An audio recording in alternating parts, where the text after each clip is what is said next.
Hola, qué gusto encontrarnos como cada tarde en este su programa Conociendo la Verdad. Soy el apóstol Tito Cubas Mendoza y como cada domingo en este su horario 4 de la tarde estamos compartiendo verdades eternas, pero también haciendo comparativas, paralelos con la situación en la cual vivimos en nuestra ciudad, en nuestra nación y, por qué no decirlo, en nuestra generación. Hoy nos acompaña, como siempre, nuestro amigo amado, el pastor Otoniel Pardo, pero ha traído un invitado hoy día está con nosotros también Jod Peralta.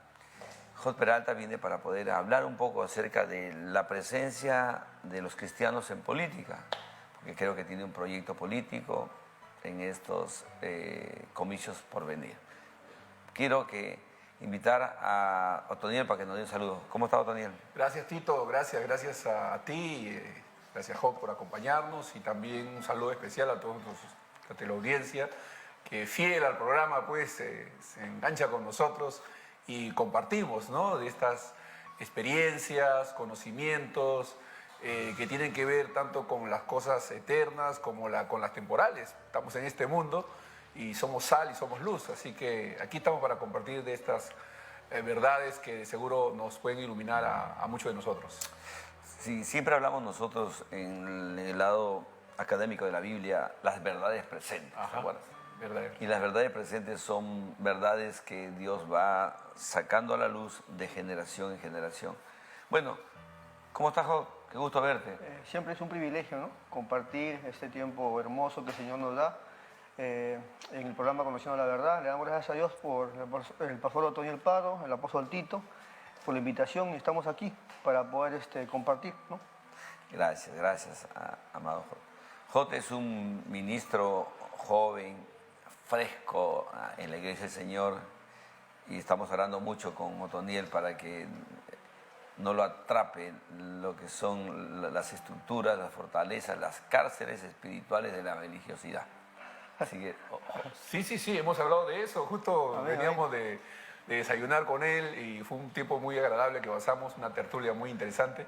Y hablando justamente de estos asuntos, la religiosidad del tiempo presente, las tradiciones en las que muchas veces la iglesia se ve inmersa, y también los asuntos coyunturales, políticos, sociales, ¿no?, para salir de lo común, ¿no?, y mirar y tener una perspectiva mucho más amplia de lo que es realmente el servicio a la comunidad, ¿no?, a la sociedad.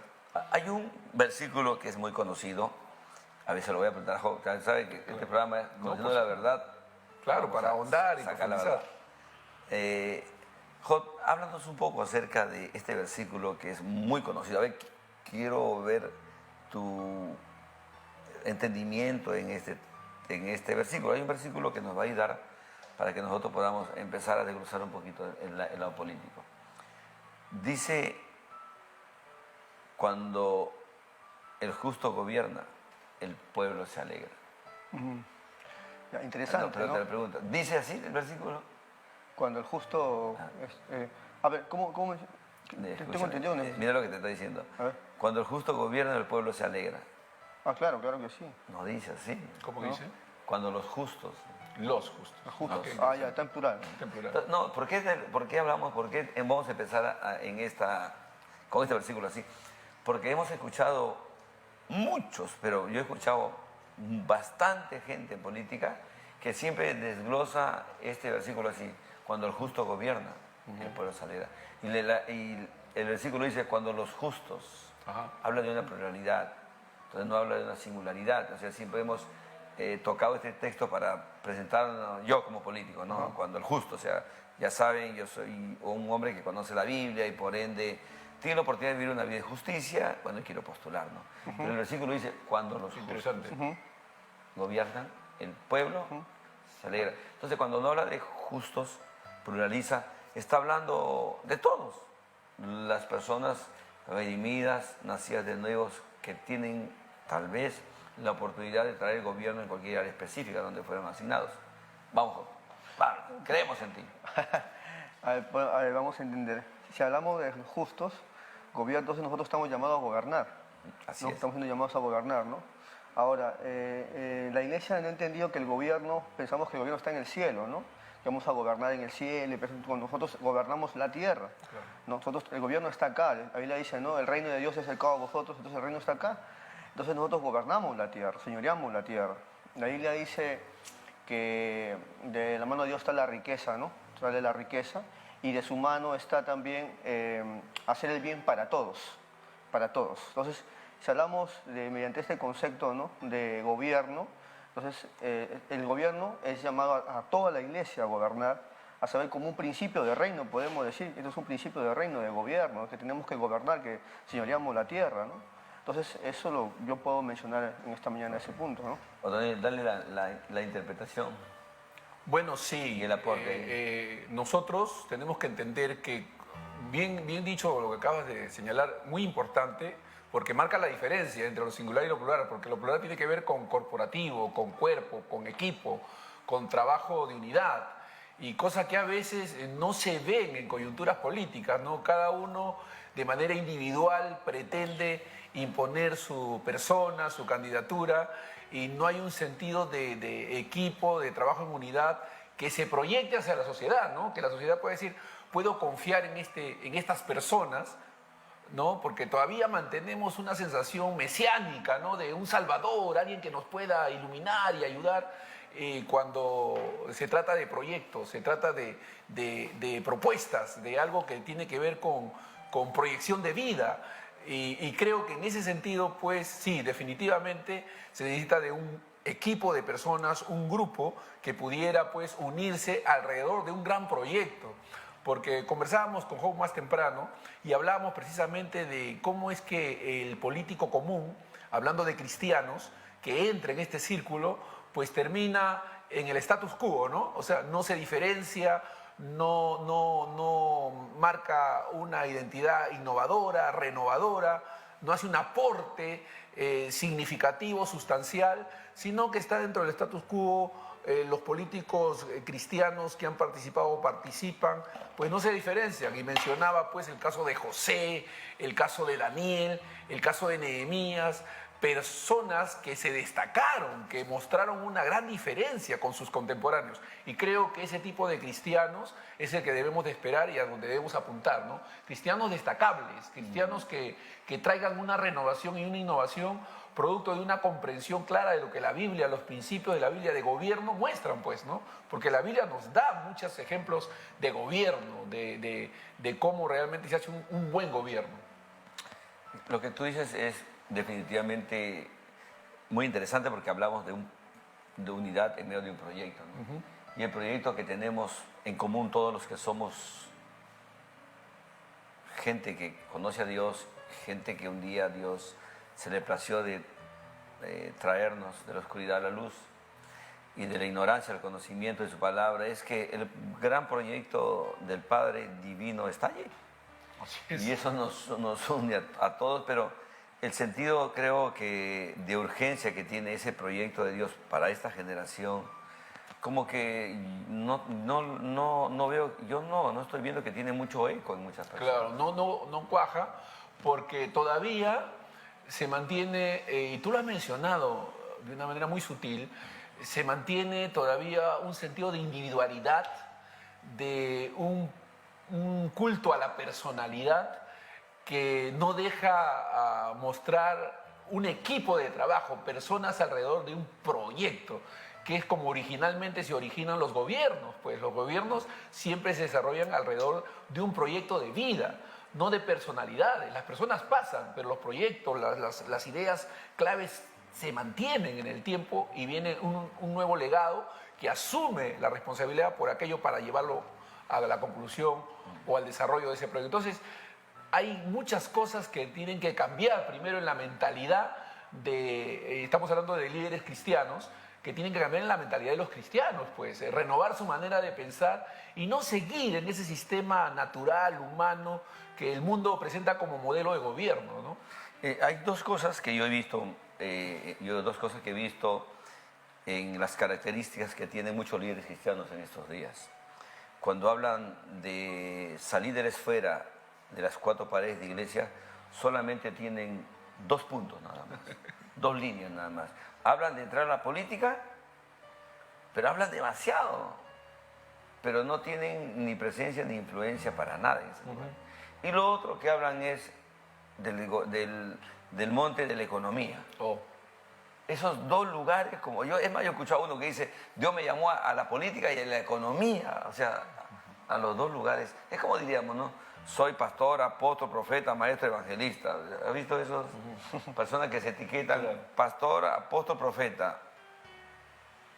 Y no entienden lo que se llaman en el mundo secular, las especialidades. Claro.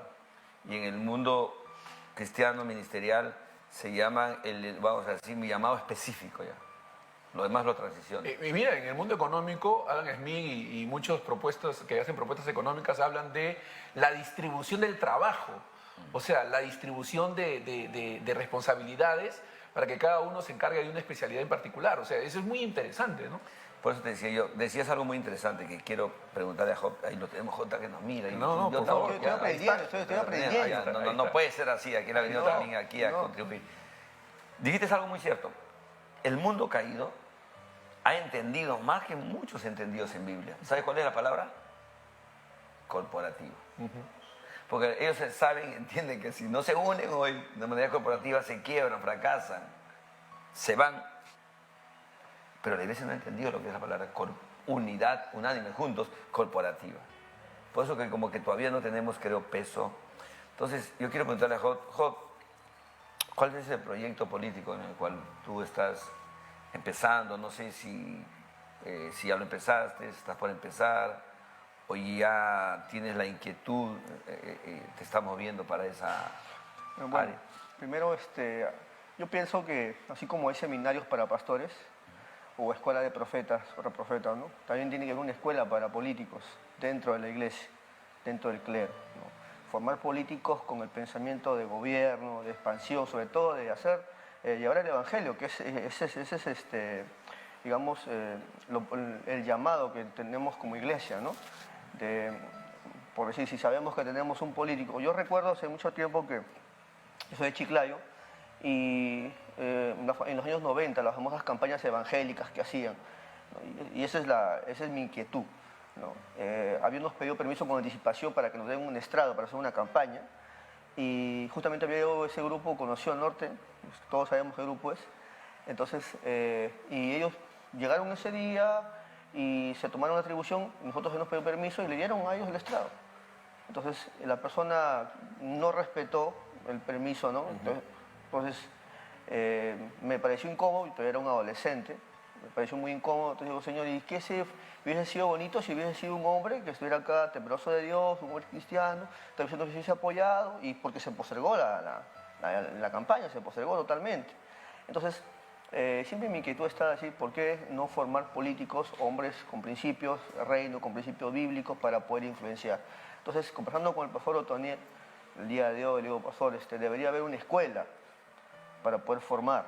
Sí, hay escuelas, ¿no? Hay escuelas políticas. ¿Tenemos escuelas políticas? Otoniel. Hay, pero todavía con una mentalidad muy natural, muy humana, bajo los principios todavía de los rudimentos de este mundo, ¿no?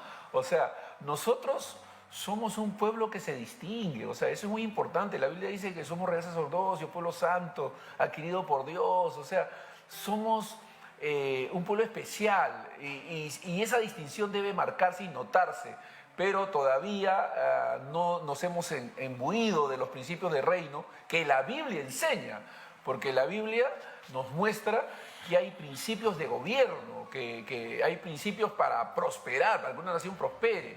Y creo que en ese sentido, a eso se refiere Job, ¿no? De escuelas que adiestren, capaciten, que entrenen a los nuevos políticos, cristianos también incluidos, por supuesto, para que puedan, pues, establecer principios que la Biblia los muestra de una manera muy clara, ¿no? Porque los países que han prosperado son aquellos que han aplicado estos principios, ¿no? El que no trabaja, que no coma, que tenía que ver con la laboriosidad, con el esfuerzo, O sea, más allá de lo mágico que a veces la teología de la prosperidad enseña, que es que das tu semilla, siembra, da tu diezmo, da tu ofrenda y vas a prosperar, ¿no? Como si sucediera mágicamente, ¿no? Como si fuera una lámpara de Aladino que si tú das, entonces vas a tener. Pero no, la Biblia nos muestra que acompañado a nuestro dar, tiene que haber también nuestro accionar. Y creo que no solamente escuelas para políticos, sino una escuela que presente una cosmovisión más completa de lo que significa realmente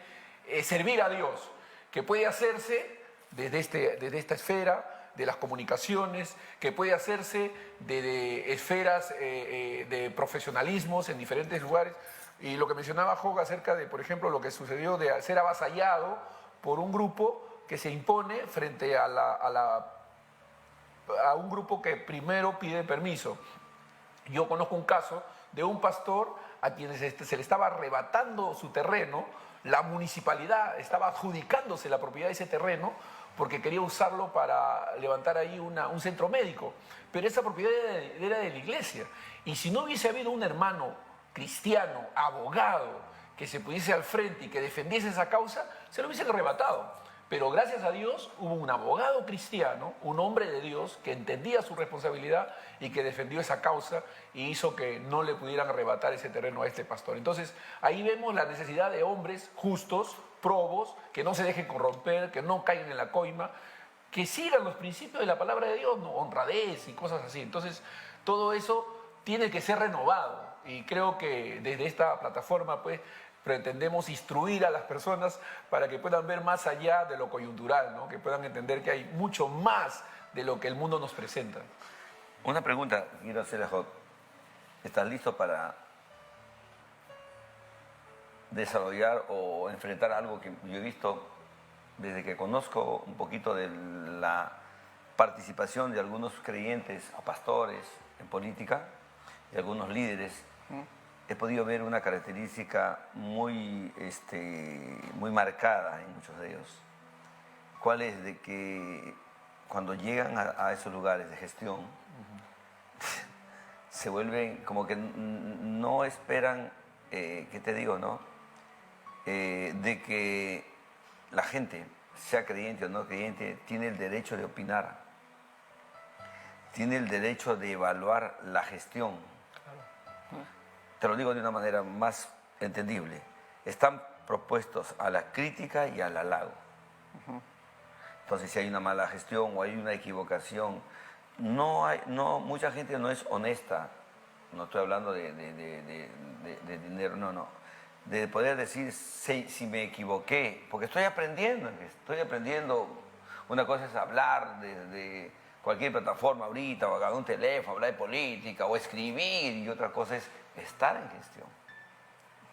Estar en gestión tienes que ya estar en la vivencia de todos los días, pues te ponen asesores, y tienes que ver que muchos asesores no son cristianos, y no te van a inducir siempre por el lado bueno, van a tal vez enseñarte o querer aportarte algunas mañas, algunas cosas que se usan en política tradicional, que es muy natural.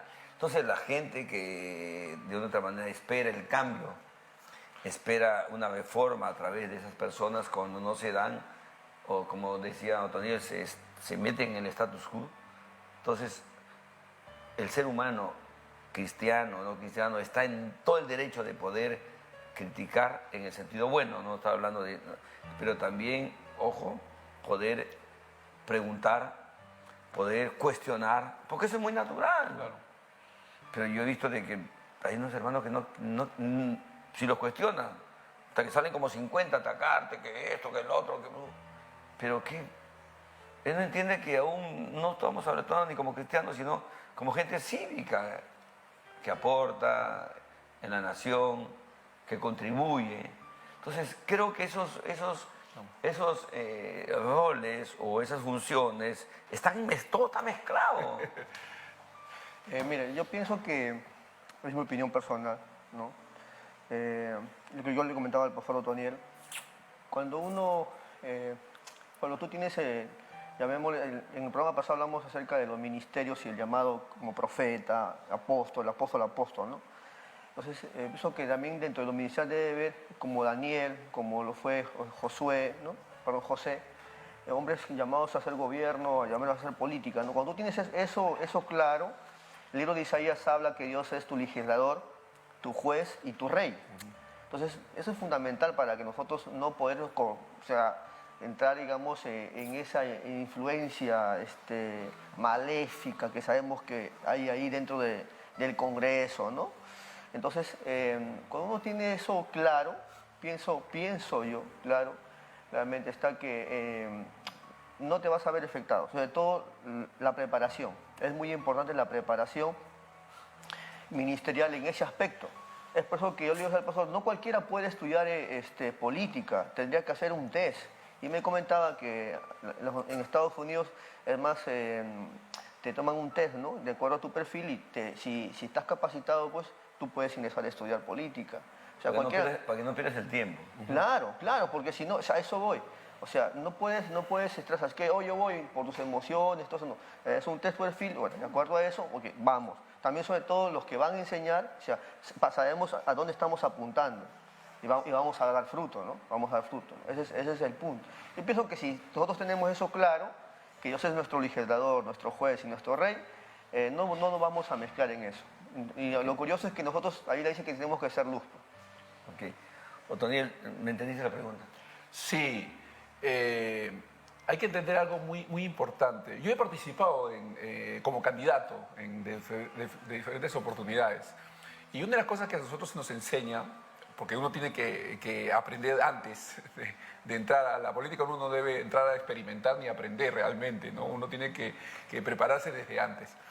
Que el congresista, el que es candidato, tiene que entender que sus responsabilidades son tres básicas, ¿no? Que son legislar, que son representar y que es fiscalizar. Dentro de lo que es la representatividad, el congresista debe estar llano a ser también fiscalizado, porque nos representa. Entonces, si me está representando, yo tengo derecho a presentarle mis objeciones, mis observaciones, ¿no? De cómo está llevando a cabo la gestión, porque está ahí para representarme a mí. Y si no lo está haciendo adecuadamente, tengo derecho a reclamarme, ¿no? Porque está en esa posición de representante. Entonces, esto es muy importante, o sea, entender que estamos sujetos a evaluación, a juicios, porque estamos en una posición pública. Nos debemos a la ciudadanía. Eso es en primer lugar. En segundo lugar... Pero dame un tiempito para aportarte ahí. Claro, porque no estamos entendiendo que el paquete viene completo. O sea, busco tu voto para que me apoyes, para llegar, para cambiar, para hacer las cosas bien, para que... Hay un montón de promesas, como todos, pero cuando llegas, o sea que, como tú dices, no me puedes fiscalizar, por si acaso, porque yo ya soy hoy tal. Entonces, te van a criticar. Y ahí como que no hay una coherencia. Así es. Y hay que entender, mira, por ejemplo, y le digo a Jo que es un posible candidato y una propuesta política futura, le digo, cuando uno entra a este sistema político, social, tiene que entender que está entrando a un sistema corrupto y corruptor. Wow. Eso es muy importante. No está entrando a un jardín de rosas, a un lugar donde toda la gente es inmaculada. No. El sistema. No estoy hablando de las personas. El sistema está configurado de tal manera que está corrupto el sistema. Y es corruptor. O sea, si una persona proba, justa, honesta, va a entrar en esos lugares, tiene que ir preparado para enfrentar justamente una situación como esa. ¿Por qué? Porque es increíble. Hay coimas, hay compraventas, o sea, hay una serie de situaciones que se dan, inclusive hay aspectos, este sistema corrupto está configurado de tal manera que sea legalizada esa corrupción, o sea, es legal ciertas cosas. Y uno tiene que tener mucho cuidado porque si uno no es prudente, es cuidadoso, es celoso, pues puede caer en este sistema y terminar teniendo una vida corrupta también. Y aquí te digo algo que me viene que estoy viendo, pero no lo están identificando. Inconscientemente, no digo que es conscientemente, ojo, creamos en nuestro entorno como que ha visto esos partidos políticos o esos políticos que tienen a su entorno gente que le llaman la resistencia y cosas así que cuando los tocan, ¡guau!, salen a atacarte, ¿viste? Sí, sí. Inconscientemente, no estoy diciendo, pero chicos, ese no es nuestro modelo. Así es, pues. Así es. O sea, o sea, es que, otra vez, repito, hemos adoptado... Pero hablamos, perdona que te corte, pero hablamos de que el señor es mi defensor, él es mi abogado. Entonces, Sí, pues, o sea, hay una incoherencia ahí, ¿no? Porque debemos debatir con... El peruano no tiene cultura de discusión. El peruano no está preparado para discutir, para exponer ideas y escuchar a la contraparte. No tiene esa cultura.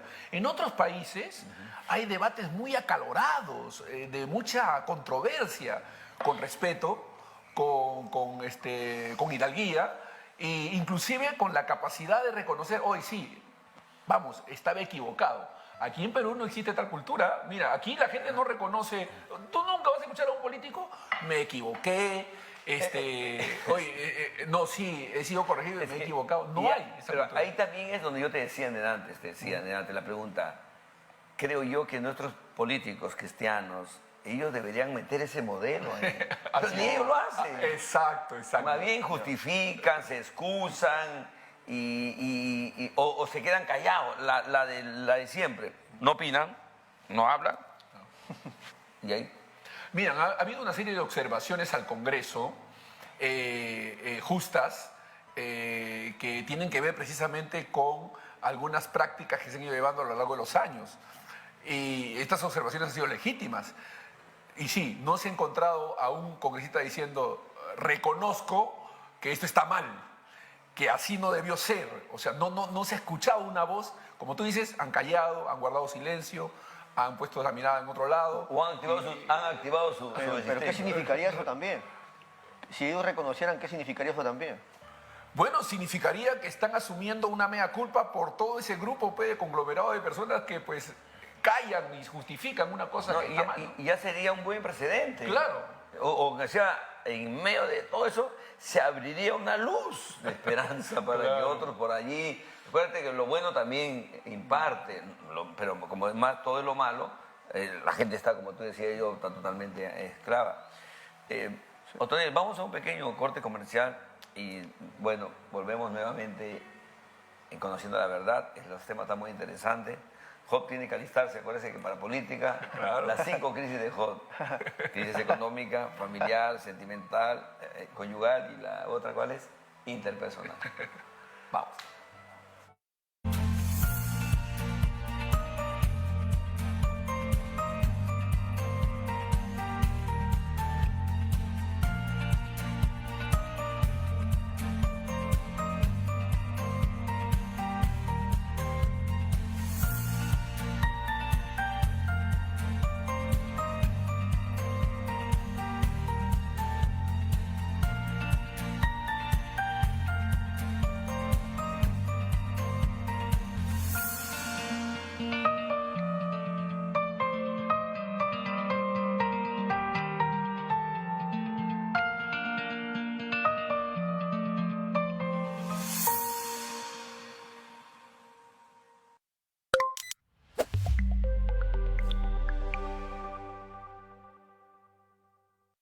La comodidad y el buen gusto en un solo lugar.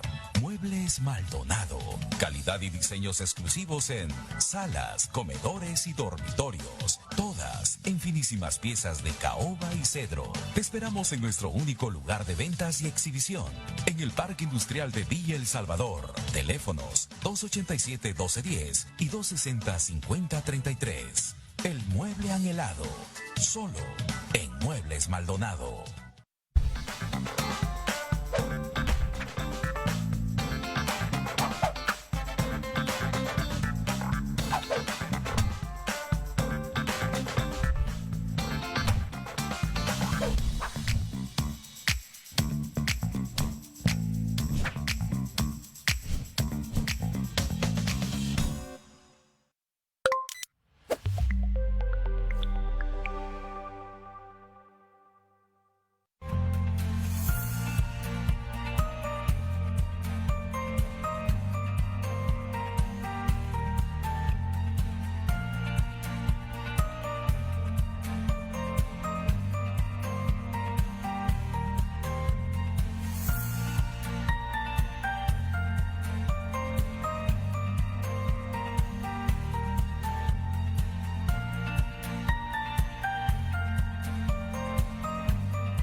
Aquí estamos nuevamente en su programa Conociendo la Verdad por Nativa Nos Conecta, una plataforma televisiva y digital para poder llegar a ustedes con estas palabras de consejo, de aliento, de ánimo, de esperanza en medio de la crisis que estamos viviendo en nuestra nación sufriente. Yo creo que la iglesia tiene que levantar la voz, yo creo que la iglesia tiene que salir del anonimato. Creo que la iglesia debe ser, lo que dice la Escritura, la sal y la luz en la sociedad en estos días. Otoniel, ¿por qué nos cuesta la unidad? Tenemos una cultura de individualismo muy marcada. El peruano por naturaleza suele ser muy independiente. Y tenemos que aprender, la cultura bíblica, la cultura de reino nos enseña a tener sentido de comunidad, sentido de cuerpo. Ese es el principio bíblico, a desarrollar sentido de cuerpo, sentido de equipo. Y si uno ve los modelos eclesiásticos en algunas iglesias evangélicas, el pastor es casi el Mesías, casi el salvador de la iglesia, casi el líder único y principal, ¿no? Una autoridad casi dictatorial. Y no, el modelo bíblico es presbiterial, de representatividad, de equipo, de grupo. Y Pablo, por ejemplo, andaba con gente que era su equipo ministerial, o sea, estaba rodeado de personas. Y los ministerios, las cosas que se desarrollan en el tiempo tienen esa particularidad. O sea, son personas aglutinadas alrededor de un gran proyecto, de un gran emprendimiento, y cuando ese sentido de equipo, donde cada uno entiende su propia función, pues prospera, se desarrolla. Y no debemos ser todistas ni yoístas, ¿no? Pero eso tiene que ser erradicado por una mente que se renueve, ¿no? ¿Por qué nos cuesta cambiar un poquito más, vamos a decir, los temas de preparación que damos a los creyentes? Yo he visto en algunos ministerios unos talleres o vamos a decir, unas capacitaciones, tu identidad, ponen el nombre de la organización, tu ADN, ponen el nombre de la institución. O sea, los capacitan, los educan, los preparan para identificarse y tener sentido de pertenencia, ojo, más con la institución, con la organización, que con el reino y el Señor. Así es. Entonces, le preguntamos a Job, desde tu perspectiva, Job, ¿a qué se debe eso? Bueno, se debe eso a la falta de conocimiento, bueno, claramente la falta de conocimiento, ¿no? El texto dice, mi pueblo perece por falta de conocimiento. Entonces, ese es un principio. Nosotros debemos, la Biblia dice que conocemos la verdad nos hace libres. Entonces, la verdad que encontramos a través de la palabra de Dios nos puede permitir que el Señor Jesucristo quiere una iglesia unida. Y nosotros, miren, tenemos que entender que si es que nosotros trabajamos unidos, o sea, imaginemos que no existen las denominaciones. Imaginemos eso, ¿no? ¿Cuántas cosas la iglesia podría hacer? Yo recuerdo que cuando hacían campañas, ¿no? Siempre soy partícipe de campañas, se juntaban las famosas confraternidades, pero al final las almas que entregaban su vida a Cristo pues, no sabían a dónde ir, porque no había un enfoque. Y cada quien trabajaba para su sector, ¿no? Y se daba cuenta que todo el evento, todo lo que en realidad no funcionaba. Entonces, y eso es por falta de conocimiento, claro está. Eso es por falta de, si nosotros conociéramos eso, ¿qué significa realmente la unidad en Cristo? ¿No? Que no tenemos una camiseta, un equipo, sino tenemos un solo llamado. Entonces, eso cambiaría mucho hoy en día en la iglesia contemporánea, hoy en día. Eso. ¿No crees tú que tal vez, también añadiendo lo que tú dices, no sería falta de identidad con el reino en el cual nosotros representamos? La falta de identidad, porque cuando hay una falta de identidad de nuestro origen, de nuestro, vamos a decir, de nuestra, de dónde nosotros salimos, de dónde nosotros provenimos. Entonces creo yo de que hará que nosotros andemos pensando que en el mundo en el cual vivimos, en la generación en la cual fuimos enviados, de una u otra manera, más nos debemos a las instituciones creadas por los hombres que a la institución creada por Dios. Allí nos podría aportar... A ver, Otoniel. pastor Otoniel. Mira, la falta de conocimiento, la falta de un concepto adecuado, lo que significa el reino de Dios, desarrollar un sentido de reino, hace que muchos grupos religiosos se tornen monotemáticos y que todo gire alrededor de su institución, de su grupo religioso, y no ven más allá de sus fronteras, no ven más allá de lo que está sucediendo en el país, en el mundo, y no conocen, no tienen una cosmovisión amplia.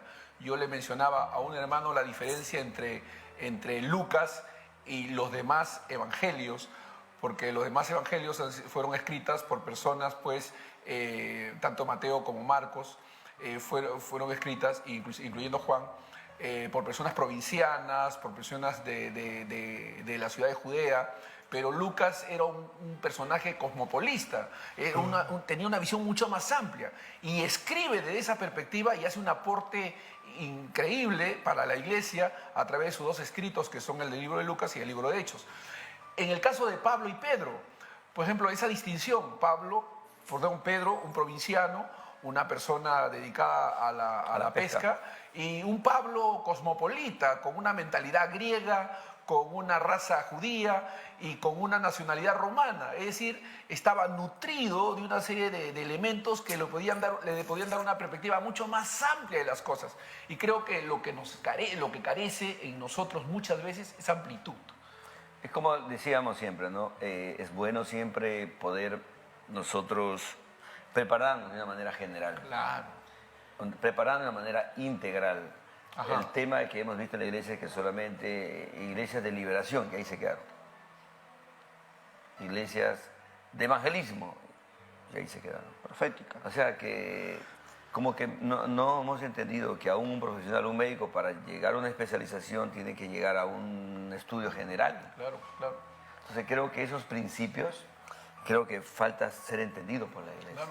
Mira, yo te digo, por ejemplo, tú eres un pastor, eres un apóstol, un ministro del Señor, eres un conductor, eres un productor, o sea, has expandido tus áreas de influencia, tu esfera, ya te has ido preparando, has ido conociendo, ahora tienes mayor amplitud de conocimiento en diferentes áreas, aspectos, y esto te propicia que tu esfera de influencia crezca, porque de eso se trata, de poder alcanzar mucho mayor impacto, ser mucho más eficaces en el ministerio, y hay diferentes esferas en las que podemos entrar para poder servir mejor, pero efectivamente tú dices algo muy elemental, que es la preparación previa, pues, o sea, hay que prepararse, ¿no?, para poder incursionar en esas esferas y tener éxito en ellas, y yo creo que ese modelo que se puede ver en tu caso, por ejemplo, es innovador porque...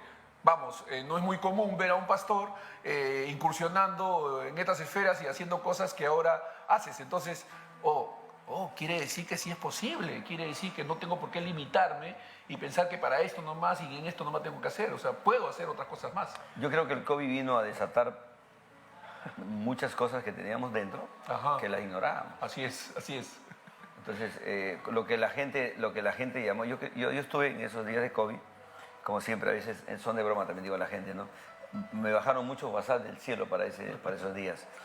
Por ejemplo, la gente comenzó a hablar de una palabra muy clave, decía, si no te reinventas, ya fuiste. Así es, así O sea, tienes que reinventarte en hacer otra cosa para poder sobrevivir, Claro. o vivir el día a día, porque si no te reinventas, ya fuiste. Entonces, Esos son conceptos muy interesantes, ¿ah? Porque como dice la Escritura, a veces los hijos de las tinieblas son más astutos que los hijos de la luz, Ahora, y ellos nos aventajan en muchas de esas cosas. Ahora, escúchate. Entonces, para lo que le llama el mundo caído reinventarse, la Biblia le llama descubrir potenciales y talentos y habilidades y capacidades que tienes dentro, que tal vez lo ignoraban. Y la situación adversa Así es, va a hacer que te introduzcas en algo que tal vez nunca pensaste llegar o nunca pensaste hacer, pero bueno, no hay otra cosa que entrar. Y cuando conectas, encuentras que hay habilidad, hay capacidad, hay gracia, hay, vamos a decir, favor de Dios, hay conexiones, hay cosas que Dios las tenía ahí para ti. Pero el tema es ahí donde entra la voluntad y la decisión que uno toma. Porque hay gente que dice, no, pero si nadie lo ha hecho. Me hace recordar un mensaje que escuché a Kevin Leal, donde él decía que Moisés estaba clamando al Señor, hablando al cielo y diciendo, Señor, allá están los egipcios persiguiéndonos, allá está el Mar Rojo y acá está el pueblo reclamando, ¿qué hago? Y el Señor le dice, ¿qué tienes en tu mano? ¿Qué tienes en tu mano? Ah, tengo esta vara, úsala. Ok. Vamos a un pequeño corte comercial, Sí, por por favor, favor. para que acá tenemos un invitado también que ha llegado para darle aunque sea un espacio pequeño Sí, por y ahí favor. seguimos invitándolo para la próxima semana. Así es. Un pequeño comercial y volvemos en Conociendo la Verdad. Sí. Esperas.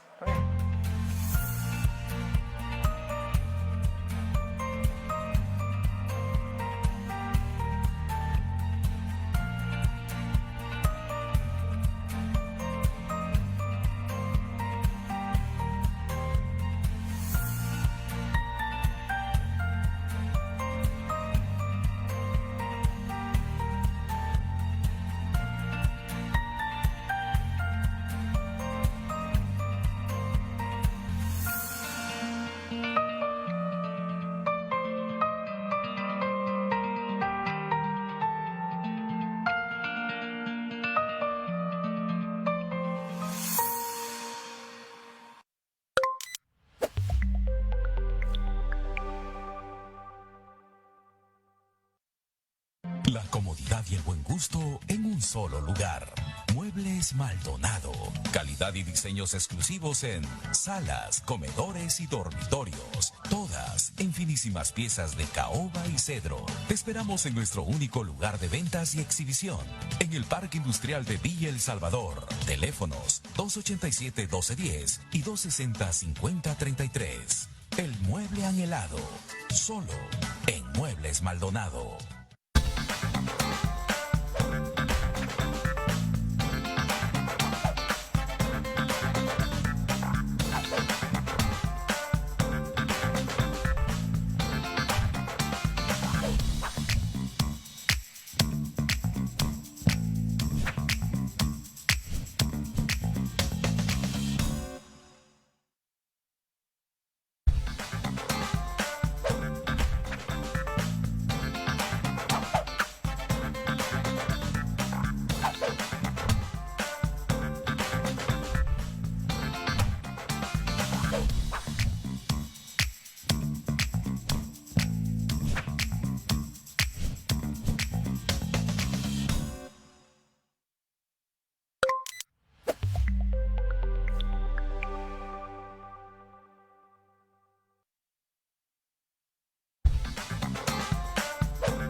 Hola, aquí estamos nuevamente en el programa Conociendo la Verdad con nuestro amado pastor Otoniel Pardo. Hoy también tenemos la visita de nuestro amado pastor Jorge Márquez. Él es el director de Asuntos de Gobierno de UNICEF.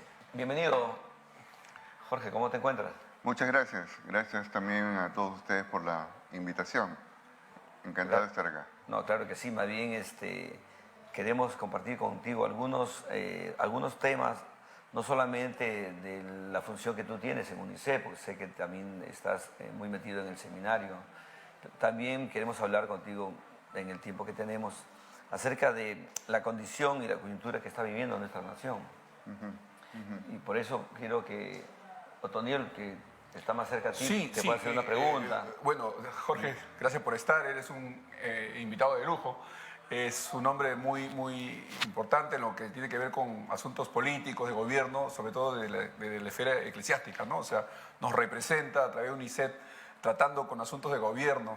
Y estás muy cerca en todos los aconteceres cotidianos, haciendo una gran obra también en relación a asuntos sociales, de apoyo, de solidaridad. O sea, háblanos un poquito de eso, de ese trabajo y de la coyuntura política en la que estamos viviendo, ¿no?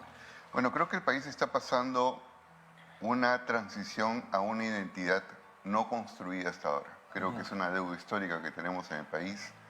Eso ha generado todos estos movimientos que, si bien es cierto, en esta coyuntura y en este tiempo pareciera que estamos en cierta estabilidad, en realidad es media engañosa. Acabamos de estar con información de Puno y vemos allí los movimientos que se vienen dando. Y también nos genera ciertas preguntas como mundo evangélico, como iglesias evangélicas, ¿no? Porque dentro de estos movimientos que fueron bastante violentos, que generaron muertes, hubieron iglesias evangélicas interviniendo. Fíjense ustedes, y para que lo conozca directamente el público que nos está viendo, solamente dentro de los primeros 7 fallecidos ya había un líder evangélico, ¿no? Un joven evangélico de una iglesia, de una denominación, y fue doloroso ver que esto ocurriera, pero al mismo tiempo nos hicimos la pregunta, ¿qué está pasando con la iglesia? ¿No? ¿Cuál es la perspectiva que está viendo? No es una respuesta fácil, ¿no? Algunos quieren dividir el mundo entre izquierdas y derechas, pero el mundo es mucho más complejo que eso, y el Perú mucho más. Así es. ¿No? Y cuando tú le pones también la variable de la perspectiva cristiana, para conectarte con la política lo hace más complejo todavía. Wow. Porque uno se pregunta, ¿qué Cristo es el que se está conociendo, que nos puede llevar a las calles a buscar tumbar un gobierno, ¿no? A implantar el reino de Dios en la tierra, ¿no? Entonces, creo que la situación ha despertado dos tipos de conciencia. Una conciencia ciudadana del país, de la deuda histórica, ¿no? Que es una mirada macro, pero también una pregunta sobre la situación de las iglesias, la perspectiva de las iglesias, la formación, ¿no? Particularmente siento un reto muy grande porque ahora estamos también formando parte, estoy como director ejecutivo del seminario. Entonces, ¿qué formación se está teniendo al interior del país? ¿No? Entonces, yo creo que hay una coyuntura en la cual no deberíamos estar dormidos, sino al contrario, ¿no? Esto debería significar mucho espacio de reflexión que tampoco lo hemos tenido ni en el momento más crítico ni ahora. Y por otro lado, pues creo que la fragmentación se ha agudizado dentro de los sectores evangélicos. Hoy día no solamente es fragmentación en términos de diferencias, sino hasta de guerras internas, ¿no? Entonces yo creo que allí hay que mirar muy bien toda la situación, ¿no? Mire, Pastor Jorge, tenemos 4 minutos, pero si usted supiera, yo tengo muchas preguntas, pero yo me comprometo en el próximo programa, sí, coordinar bien con usted, porque yo tengo, le voy a hacer respóndame en 1 minuto o 2 minutos, porque tengo 4. Una de las cosas que yo he visto que UNICEF ha tenido la oportunidad grande de poder desarrollar un trabajo muy amplio, muy grande. No estoy aquí para poder poner en telejuicio nada, pero las preguntas están, ya que usted pertenece y está también en el lado ejecutivo del gobierno. Yo quisiera preguntar a qué se debe, o sea, ¿por qué no pudieron lograr y alcanzar tantas cosas que se podrían haber hecho desde la institución que ustedes la componen? Proyectos para el cuerpo de Cristo, para la iglesia en general, en Lima. Imagínense, si en Lima no se ha dado, imagínense las provincias. Por eso todo está en la división, la polarización que tenemos entre muchos pastores de que apoyaron al comunismo porque están abandonados los pueblos, pero es el mismo principio en el mundo evangélico. No están separados, están unidos, solo que lo queremos mirar solamente por el lado caído, pero no lo queremos mirar por el lado redimido.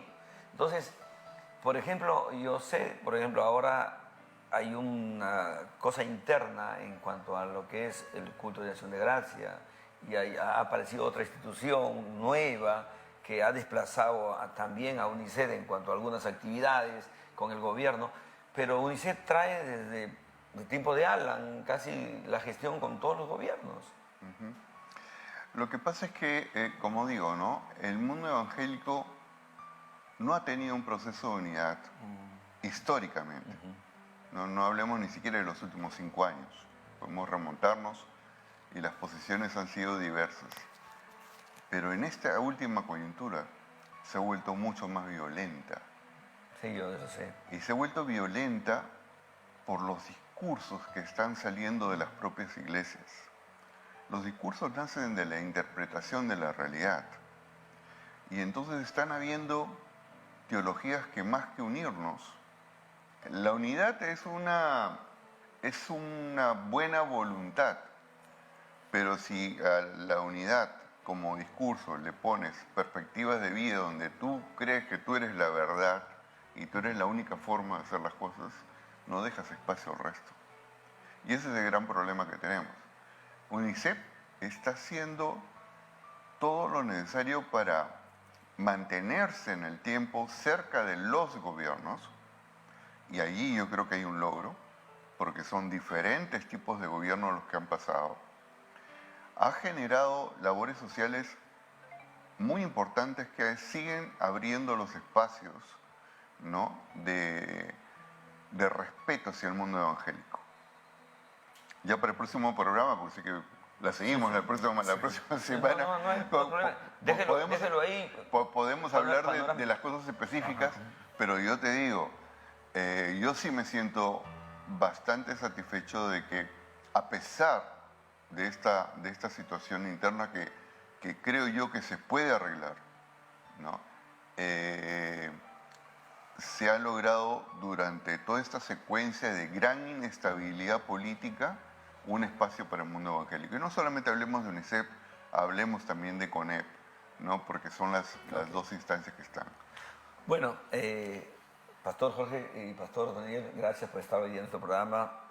Les comento que el próximo sábado estamos a la misma hora, ya con unas preguntas bien específicas, un poquito más detalladas, y las respuestas también, porque verdad es muy interesante hablar con Jorge, porque vamos a hablar acerca del seminario. Tenemos 5 motores y operamos un motor nada más, entonces no podemos llegar a las dimensiones que Dios espera con un motor si tenemos 5 a disposición. Yo también tengo muchas preguntas acerca de los seminarios. Los seminarios tienen que entrar una reforma, tiene que haber cambios, tienen que entender que la Biblia es una Biblia pues que es bien amplia, tiene una cosmovisión totalmente diferente a la que nosotros estamos aplicando en la educación de los que van a formarse de una manera académica. Solamente los meten para la religión y ahí los dejan. Entonces no solamente es ser buena gente o ser un ministro de altar, sino tenemos que tener muchas cosas que hacer en estos días. Así que el día sábado nos encontramos en este mismo canal a la misma hora en el programa Conociendo la Verdad. Nos vemos, gracias por estar con nosotros.